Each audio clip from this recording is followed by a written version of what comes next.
नमस्कार दोस्तों, स्वागत है आपका हमारे YouTube channel agri career point में। मैं गोपाल आज आपके साथ में पीएटी 2022 का एक्सपेक्टेड कट ऑफ डिस्कस करूंगा, जो कि हमने पिछले साल के कट ऑफ को देख के अनुमान लगाया है और बहुत सारे बच्चों से डिस्कस की है, पेपर के बारे में बात की है, चर्चा की है। उसके आधार पर एक अनुमानित कट ऑफ तैयार किया है, जो कि इस प्रकार है, जैसा कि आप डिस्प्ले पे देख पा रहे होंगे। तो ये जो कट ऑफ है, इस बार के जो पेपर आए हैं दोनों शिफ्टों के, तो वो पेपर का लेवल पिछले साल की तुलना में काफी हार्ड रहा है दोनों शिफ्टों का। और अगर दोनों शिफ्टों में भी तुलनात्मक हम देखें तो शाम वाली शिफ्ट का जो पेपर है वो सुबह की तुलना में थोड़ा सा हार्ड है। इसका मतलब ये है कि नॉर्मलाइजेशन जब होगा तो शाम वाली शिफ्टों के बच्चों के मार्क्स में कुछ वृद्धि देखने को मिल सकती है। उसी प्रकार सुबह वाले बच्चों के मार्क्स में थोड़ी बहुत घट भी सकते हैं, तो चिंता की कोई बात नहीं है। अभी नॉर्मलाइजेशन में मार्क्स कम बढ़ भी होंगे। तो हमने ये जो 2022 का एक्सपेक्टेड कट ऑफ निकाला है वो इस प्रकार है। तो देखिए, इसमें हमने कैटेगरी वाइज कट ऑफ तैयार किया है जो कि एक्सपेक्टेड है। इसमें जनरल कैटेगरी या यूआर अनरिजर्व मेल का जो कट ऑफ है वो 95 टू 105 रहने का अनुमान है। 95 से 105 के बीच में हो सकता है मिनिमम कट ऑफ। और इसी प्रकार यूआर अनरिजर्व फीमेल का जो कट ऑफ है वो 75 टू 85 हो सकता है, 75 से 85 रह सकता है या हो सकता है।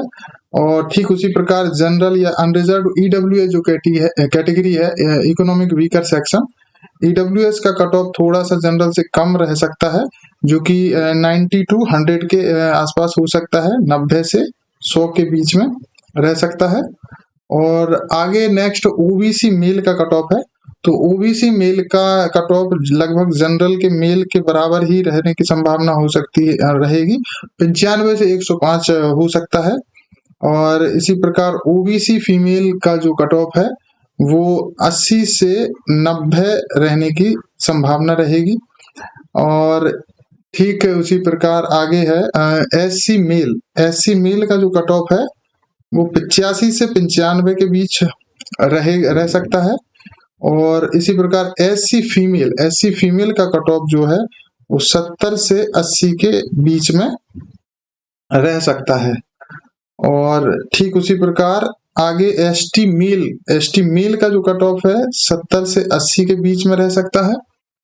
और एसटी फीमेल का जो कट ऑफ है वो 65 टू 75 मतलब कि 65 से 75 के बीच में रह सकता है। तो मेरी तरफ से जिन बच्चों के अच्छे नंबर आए हैं उनके लिए सभी को शुभकामनाएं, और जिनके थोड़े बहुत नंबर कम रह गए हैं क्योंकि वो अभी निराश ना हो, अभी बहुत कुछ बाकी है, क्योंकि अभी नॉर्मलाइजेशन होगा, उसमें नंबर बढ़ सकते हैं। और अभी जो ऑब्जेक्शन लग रहे हैं तो आप ऑब्जेक्शन जरूर लगाएं, आपत्ति जरूर लगाएं। जो क्वेश्चन गलत हुए हैं या आपको लगता है कि इनका आंसर गलत दिया है बोर्ड ने, तो उस पर आप आपत्ति जरूर दर्ज करें, ताकि उसमें भी आपको बोनस वगैरह जो मार्क्स है वो मिल सके। इस प्रकार अभी बोनस भी मिलेंगे, आपत्ति के बाद नंबर कम ज्यादा होंगे, और नॉर्मलाइजेशन भी बहुत बड़ा फैक्टर रहेगा। और इसके बाद भी जिन बच्चों के कम नंबर आए हैं उनको काउंसलिंग में बहुत सारी सावधानियां रखने की जरूरत होती है। कई बार काउंसलिंग गलत कर लेते हैं बहुत सारे बच्चे, जिनके नंबर तो अच्छे आए लेकिन काउंसलिंग गलत करने की वजह से उनका चॉइस फिलिंग में गड़बड़, कैंपस सिलेक्शन हो जाता है, या कभी बार सब्जेक्ट स्ट्रीम गलत सिलेक्ट हो जाती है। तो उसका स्पेशली बच्चे ध्यान रखें। अगर उसमें काउंसलिंग में चॉइस फिलिंग में कोई प्रॉब्लम आ रही है तो आप हमारे इस नंबर पर मुझसे संपर्क कर सकते हैं 8349962413। इस नंबर पर आप मेरे से काउंसलिंग से संबंधित जो भी समस्याएं आपके पास आए उनका समाधान ले सकते हैं। तो इसलिए काउंसलिंग में बहुत ज्यादा सावधानी रखने की जरूरत रहेगी। और भी किसी प्रकार की कोई भी जानकारी आपको चाहिए है तो आप मेरे से इस नंबर पर संपर्क कर सकते हैं। तो जिन बच्चों ने पेपर दिया है वो अपने मार्क्स कमेंट में लिख सकते हैं। धन्यवाद।